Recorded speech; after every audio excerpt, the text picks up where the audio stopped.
voltando aqui com aquela temática da recusa a crescer. E quando o indivíduo se recusa a crescer, quais são as consequências disso? Quais são os cenários disso? Essa temática que eu falei que vai ser bastante abordada naquele livro do Puer a Eternos, da Von Franz. Aqui eu trago algumas características dessa síndrome. A síndrome do Puer a Eternos, então, seria essa identificação inconsciente do indivíduo, né, com esse arquétipo da criança. O indivíduo que não consegue encarar a vida adulta, né, não assume responsabilidades e vai viver mais ou menos dentro dessas características do arquétipo da criança. Aí eu trouxe aqui algumas características claras, né, um breve histórico. Não vou falar sobre o conteúdo desse livro. Basicamente é a análise do livro O Pequeno Príncipe, falando sobre características biográficas do Saint-Exupéry, né, que é o escritor do Pequeno Príncipe. Eu vou trazer algumas curiosidades, mas seria mais de uma palestra para falar essa análise detalhadinha. É muito interessante, é muito rico a visão que ela traz do Pequeno Príncipe. Já até digo que os apaixonados pelo Pequeno Príncipe podem ficar um pouco frustrados, porque ela traz uma visão bem realista de como Saint-Exupéry era identificado com essa figura da criança, através de várias questões da vida dele, né? Ela cita, inclusive, as referências, onde ela traz essas informações. E na época que ele morreu, veio a público muitas questões. Na verdade, quando a pessoa está viva, inclusive, muitas questões vêm a público, né? Então, o que ela está falando ali da mulher dele, da mãe dele, eram informações que saíam na cara da época, né? Nos jornais da época, nas revistas da época de fofoca e de celebridades que traziam. Então, ela vai trazer um monte de informações reais e verídicas da vida de Saint-Exupéry, né? E ela, através da análise dela, é que ele era um desses adultos identificados com a criança. E ela vai trazer muitas informações comprovando isso, né? O nome Por Eternos é uma referência de Ovídio em Metamorfoses, né, que está o local exato, a Iaco, um deus que age como criança. Em nossa cultura, chamamos de Puer o homem que vive muitos anos como um adolescente de 17, 18 anos, mesmo quando já adulto, juntamente com uma grande dependência da mãe, emocional e financeira normalmente, na maioria dos casos. Agora, vale ressaltar aqui, que é uma dúvida que alunos sempre me trazem, né, ou eu vejo erroneamente eles falando, um adolescente, ele não está, né, com a síndrome do Puer eterno. O adolescente é esperado que ele se comporte como uma criança, como um adolescente, ou como quem está aprendendo ali e fica transitando entre o mundo adulto e o mundo da criança. Um adolescente, então, ele não tem assim, não tem como um adolescente ou uma criança ter a síndrome do Puer eterno. Síndrome do Puer eterno é especificamente para jovens adultos ou adultos mesmo, às vezes até 50, alguns até 60 anos, se comportando como adolescentes, né? É bom esclarecer isso, porque eu vejo bastante erros nesse sentido nas minhas aulas, nos meus cursos, quando as pessoas vêm, mas eu estou atendendo uma pessoa de 19 anos, é um Puer. Não é um Puer no sentido da... Você está na idade, né, de ser Puer. Então, assim, não é um Puer pueril, né? No latim a gente é criança, né? Puer é criança. Pueri é crianças e puella é criança menina, né? Então tem o puer é o menino criança, a puella é a menina criança e pueri é crianças, e pode estar misturado. A fórmula, vamos dizer aqui, é a mesma e é idêntica, sem tirar nem pôr, para homens e mulheres, né? Se tem a estatística que mostra que normalmente as mulheres costumam, talvez até por questões até biológicas de ser mãe, assumir responsabilidades em um maior número do que homens. Mas atualmente um número cada vez maior de mulheres, né, com essa síndrome tem se observado. Antes era mais raro, né? Agora se observa isso, a von Franz traz, né? Inclusive, a gente fala aqui que hoje nós estamos numa era poor, né? Porque por várias questões culturais. As redes sociais, inclusive, é um playground para criança, né? E as pessoas se comportam igual criança numa rede social. Falam o que querem, sem pensar, sem filtro, né? Tem que ficar mostrando o tempo todo. Quem é que tem que ficar mostrando o tempo todo para o papai, para a mamãe, para a família o que fez? É a criança.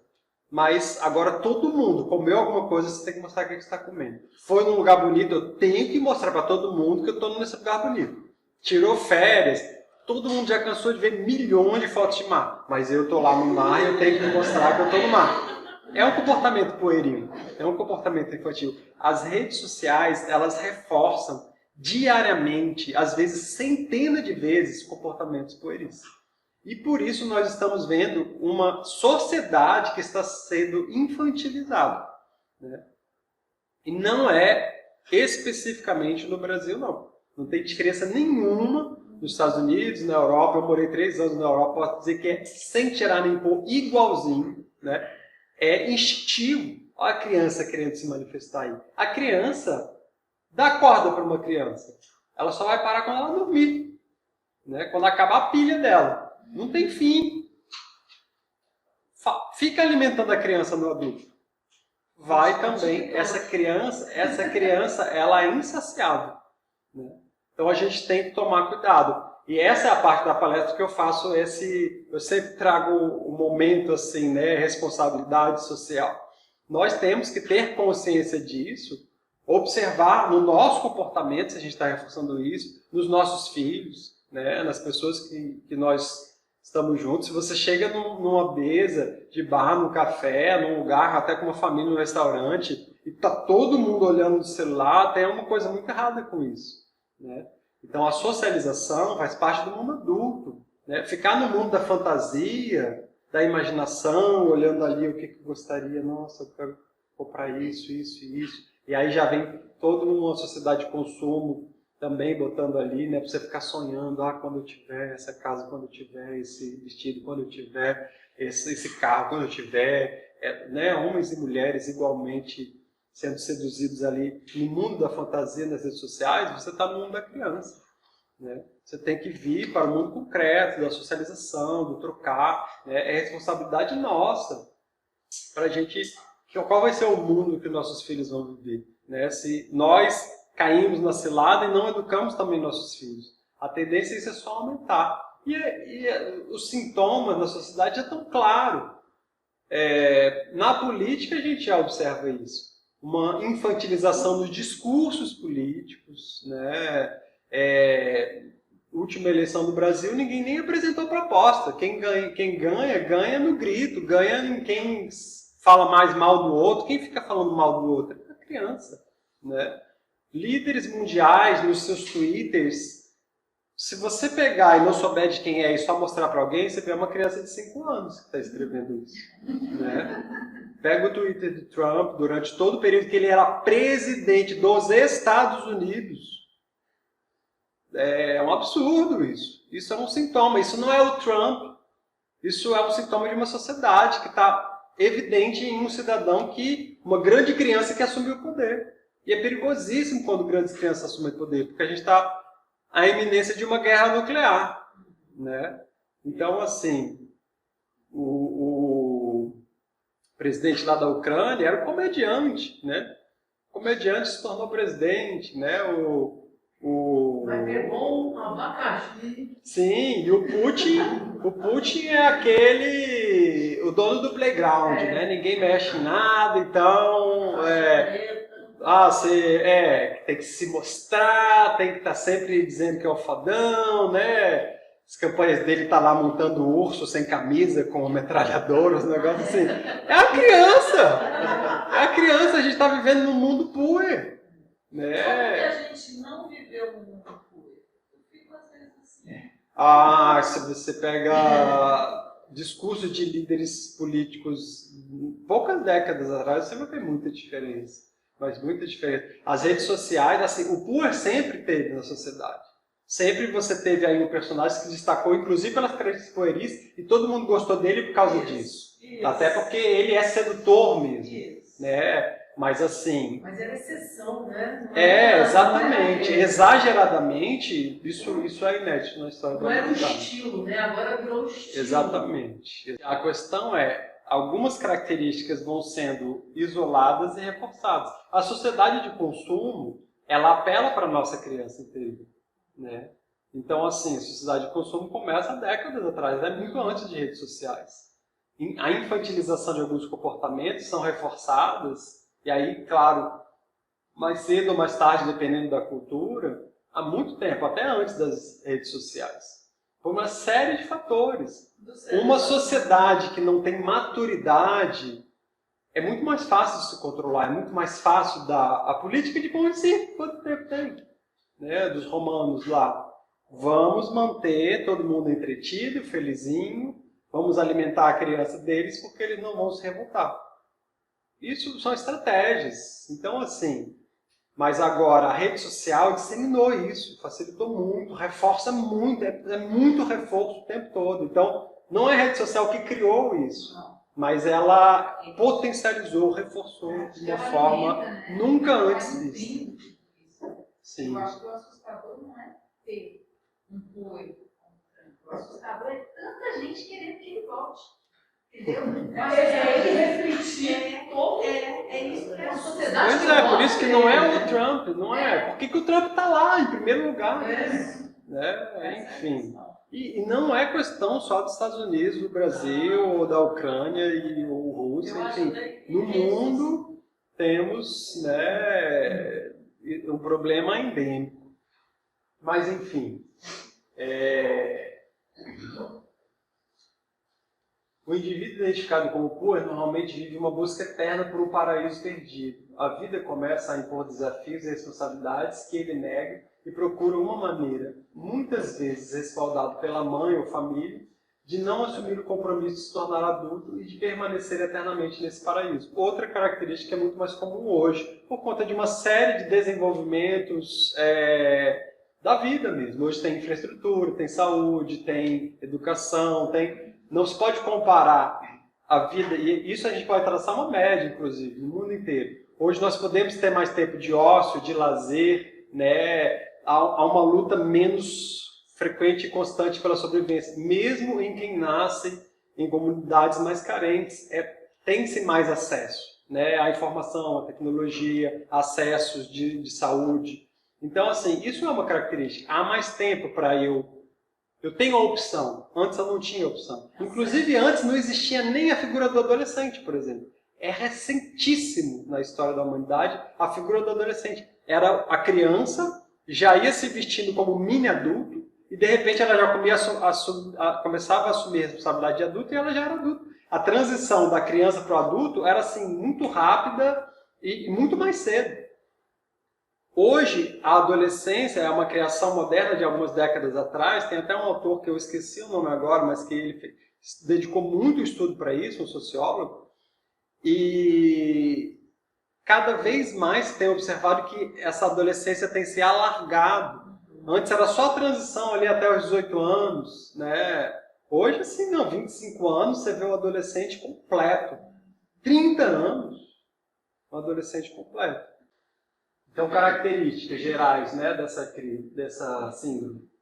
Aqui eu já pus a versão feminina também, a poela. Né? Dificuldade de adaptação a situações sociais, atitude arrogante, com complexo de inferioridade, é sonhador e espera um milagre cair do céu e resolver todos os seus problemas. É comum ter um complexo de salvador e ter um discurso assim, bem romântico. O que ele vai fazer? Ele vai mudar o mundo, ele vai salvar o mundo. É uma ideia revolucionária, nunca ninguém teve. Né? Bem comum esse discurso. Esse personagem, ele aparece tanto no setting terapêutico, quem atende sabe. Né? Mas é caricato, é caricato. Você pega essa lista aqui, ele tem tudo. É impressionante. Né? É o típico Dom Juan, né, no caso do homem, e cada vez mais comum em mulheres, principalmente aí de novo, aplicativos de relacionamento, né, banalidades e superficialidades na forma de se relacionar, cada vez mais comum entre homens e mulheres. para adaptação e para transição, isso foi muito bom. Agora, o problema é que essa adaptação e transição começou a se alongar, né? De fato, veio de uma demanda social, veio de uma necessidade, mas, de novo, a coisa pode logo fugir de controle. Só que aí tem a questão do Jung, que ele fala, o arquétipo do adulto vai vir e vai bater forte também. Então, isso vai vir um contramovimento. O Jung ele sempre entende que naturalmente vai vir um contramovimento. Daqui a pouco vocês vão ver o movimento que já está surgindo, né? Bastante rígido e ultraconservador para ir refreando essas questões de criança. Isso vai ser, ele chama de enantiodromia. Ele foi lá no filósofo pré-socrático, né, o Heráclito, e ele traz esse conceito pendular de como as coisas acontecem. Isso é observado na vida há milênios, né? Então, essas tendências sociais, elas vão e vêm, normalmente com algum arquétipo que fica na sombra. Quando um é muito evidenciado na consciência e na atitude das pessoas, um outro arquétipo vai ganhando força ali na sombra do coletivo, né? Isso acontece exatamente da mesma forma no indivíduo. Só que no coletivo, quando vem assim avassalador. E aí vem bem desequilibrado no primeiro momento, até esse pêndulo vir para um lugar mais equilibrado. Sabe? Esse que é o problema. Se a gente se conscientiza disso de forma coletiva, se houvesse uma educação, né, emocional, psicológica, olha, e aí eu sou o puro agora, né? Sonhando, fora da realidade, mas se houvesse, olha gente, vamos, né? Houvessem campanhas para isso, as pessoas iam se tocando e iam saindo do radicalismo, né? Iam vindo mais para o equilíbrio. E aí não ia ter necessidade do pêndulo vir de uma forma tão violenta, né? Isso acontece na nossa própria vida. Experimenta negar um instinto que quer se manifestar em você. Experimenta olhar para ele como um inimigo. Você está criando uma bomba relógio para a sua vida. Mais cedo ou mais tarde você vai começar a ter sintomas e sintomas graves.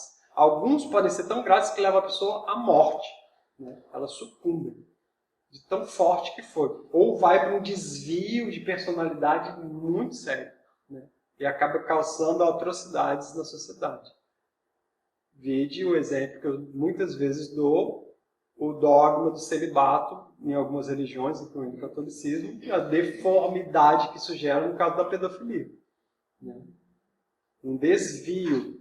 Eu não posso manifestar de forma saudável ou equilibrada, natural, a minha sexualidade que vem naturalmente, porque demonizaram literalmente a sexualidade.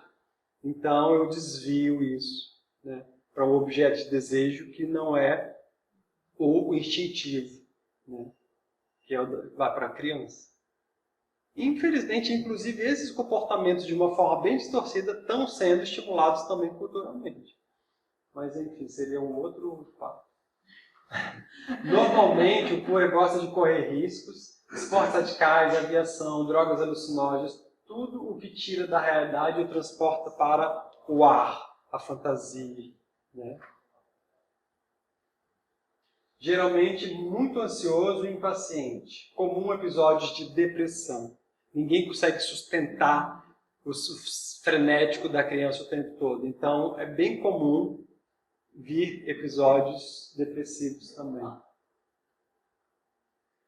Comum ter uma ligação com a espiritualidade, que pode ser uma válvula de escape da vida concreta, que normalmente é densa e tediosa para ele. Então, alguns não vão para a droga, mas vão para todo tipo de misticismo, de transcendente, né? Ou alguma religião mesmo específica e fica ali, só vive aquilo, e está sempre, tudo é naquele mundo de outra dimensão, né? Lembrando, isso daqui são características exageradas. Todas essas características, de uma forma ou de outra, são normais, todo mundo tem de vez em quando. Agora, o exagero, a frequência, às vezes quase que diária ou diário, é que é o problema, né? Espiritualidade não é ruim, né? Aqui não é juízo de valor de forma alguma. Viver no mundo da lua, viver só para a espiritualidade, é uma fuga da realidade também. É muitas vezes sociável e agradável de se conversar, chama atenção, são excêntricos, fazem perguntas profundas e têm assuntos interessantes e são charmosos. Característica bem comum do puma. Há um tipo de puma que não apresenta esse charme. É alienado, sonolento, indisciplinado, vive no mundo de fantasias, como o uso de drogas. Há variações da forma de se manifestar, né, nessa cena. Começa muitos projetos, mas raramente os termina. É megalomaníaco. Quando chega o puma clássico na sua clínica, normalmente chega aos 30 anos, e aí ele fala, eu já fiz...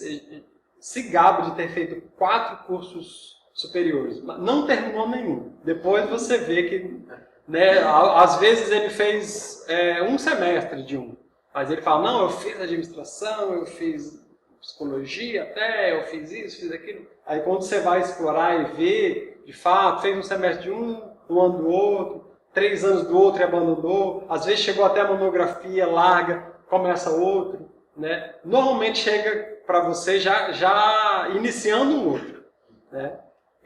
Mas é muito comum mesmo. Né? Não consegue, é uma questão que a criança não tem foco, né?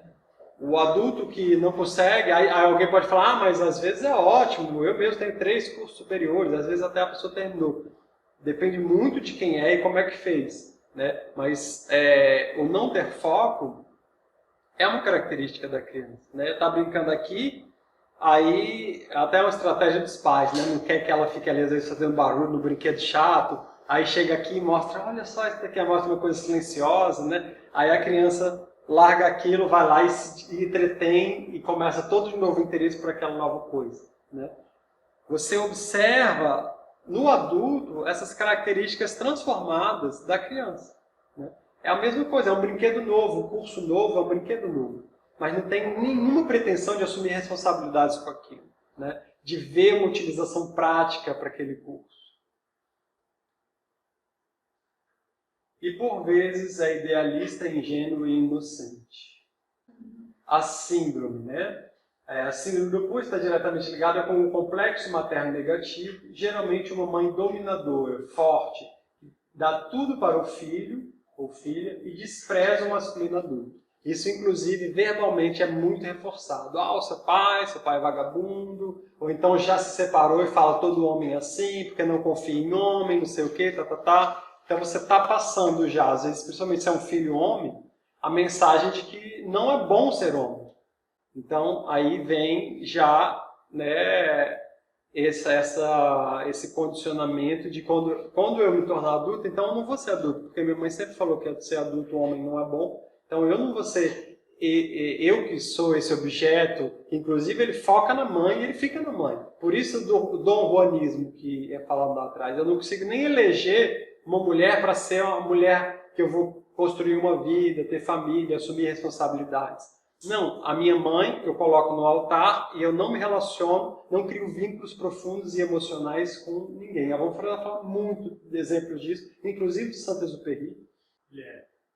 Isso pode acontecer com a filha também? Sim. A mãe falando mal do pai o tempo todo e a filha não amadurece. Sim, que aí ela, e no caso, se ela for heterossexual na vida adulta, ela vai ter uma resistência a se relacionar, porque não vai falar, não, esse homem não presta, né? Homem não presta, vai vir com todos esses jargões já prontos, assim, também não vai conseguir se relacionar de forma de estabelecer um vínculo saudável, né? Inclusive, às vezes, é entendido que a própria homossexualidade pode ser uma estratégia para eu não vou me relacionar dessa maneira. E aqui não estamos generalizando toda, né, homossexualidade, mas alguns casos pode ser influenciado ou potencializado por isso, né, em homens e mulheres. Né? O homem porque fala, ninguém pode competir com a minha mãe, então eu vou me relacionar com o homem. A mulher homem não presta, então eu vou me relacionar com mulheres. Agora, de novo, não estamos generalizando. Inclusive, é uma ressalva que eu faço para esse livro, que é um livro de décadas atrás, onde ainda se tinha na psicologia até uma patologização da homossexualidade. Hoje já se atualizou essa visão, inclusive, biologicamente, naturalmente, já se vê, inclusive, em outras espécies animais que se relacionam com o mesmo sexo. Agora, psicologicamente, fazendo a análise de alguns indivíduos que são, que tem todas as características do puro, não seria só a sexualidade dele, né? A gente pode colocar nesse quadro, né? Mas sem generalizar. Uma pessoa pode muito bem não ser puro, ser homossexual, se relacionar de forma saudável, criar vínculos fortes, assumir responsabilidades, né? E viver, e aí a gente esquece, não estamos falando desse caso aqui. Estou citando bem específico para esse caso. Mulheres também podem se identificar com a síndrome com leves diferenças do homem. Há muitos traços da Poela com a personalidade histérica apontada pela psicanálise, mas embora semelhantes, não são a mesma síndrome.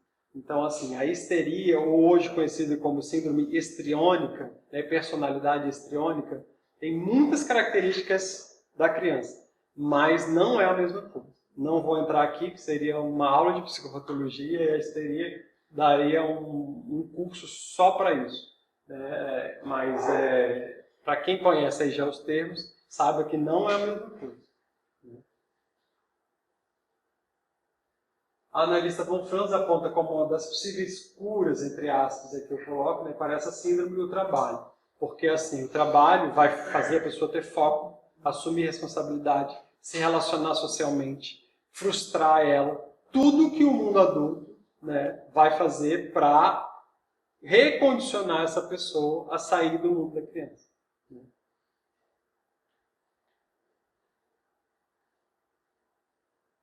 E aí ela traz o Pequeno Príncipe como exemplo. Como eu falei, não vou entrar na análise que ela faz propriamente dita aqui, mas ela vai analisar desde o chapéu lá, né? O chapéu que é a cobra boa que comeu o elefante. E aí ele, com 6 anos, mostrava e dizia que, você tem medo dessa figura? Aí a pessoa, por que eu vou ter medo de um chapéu? Aí ele traz, o adulto tem a mente desse jeito. A criança entendia, não, isso é uma cobra que comeu o elefante, aí tem aquela forma. Aí a von Franz vai analisar a cobra, vai analisar o elefante. Ela vai destrinchar o livro do Pequeno Príncipe do início ao fim. É muito, muito interessante, muito, muito rico. Né? Mas, de novo, talvez interesse mais quem já é da área e quem gosta de estudar isso. Mas eu acho que todo mundo se interessaria por essas análises que ela faz ali. Aí ela traz aqui uma análise do Pequeno Príncipe de como isso poderia estar ali na vida do Saint-Exupéry. Vale lembrar que Saint-Exupéry era aviador, então era desses que vivia sempre no ar, né? Era sempre entediado e com várias crises depressivas, e aí ela vai explicar por que disso.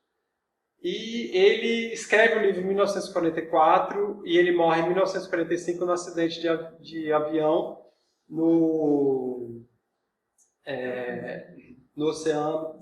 E ele cai, o avião dele desaparece e nunca ninguém nem achou ele, nem o avião. Mas um outro aviador diz que viu o avião dele e viu que teve ataques, né, a Segunda Guerra Mundial, né? Então ele foi atacado. Então, ele nunca viu o sucesso que o Pequeno Príncipe trouxe. A von Franz levanta a hipótese que aquilo foi um livro meio que autobiográfico, uma metáfora da vida dele. E o Pequeno Príncipe seria essa figura dual, paradoxal. Ora a criança divina, ora a criança sombria que ele se identificava. Né? Então ela vai mostrando várias faces. Aqui eu trouxe só um trechinho. Vamos dizer que o tipo por eternos de homem sonha com um menino pequeno.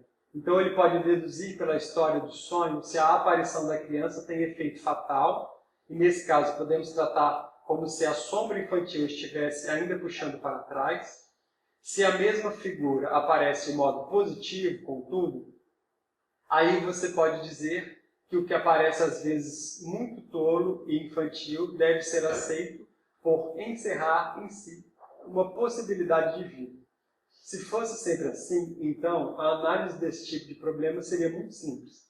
Infelizmente, como todos os produtos do inconsciente, o lado destrutivo e o construtivo, a regressão e o avanço, também a gente fala progressão, estão intimamente interligados e completamente emaranhados. É por isso que, quando tais figuras aparecem, é muito difícil decidir entre elas e, às vezes, é praticamente impossível. Isso parece ser uma parte da situação fatal com a qual nos confrontamos nesse livro e no problema de Saint-Exupéry. Não se consegue, pelo menos eu não consigo, decidir se tratamos a figura do Pequeno Príncipe como a sombra infantil destrutiva, cuja aparição é fatal e anuncia a morte de Saint-Exupéry, ou se a tratamos como uma chama divina de seu gênio criativo. E normalmente a criança traz em si o potencial para os dois. E às vezes a criança pode significar simplesmente um grande novo potencial. Mas quem vai deixar isso se manifestar ou não é um indivíduo através das atitudes e escolhas dele na vida dele.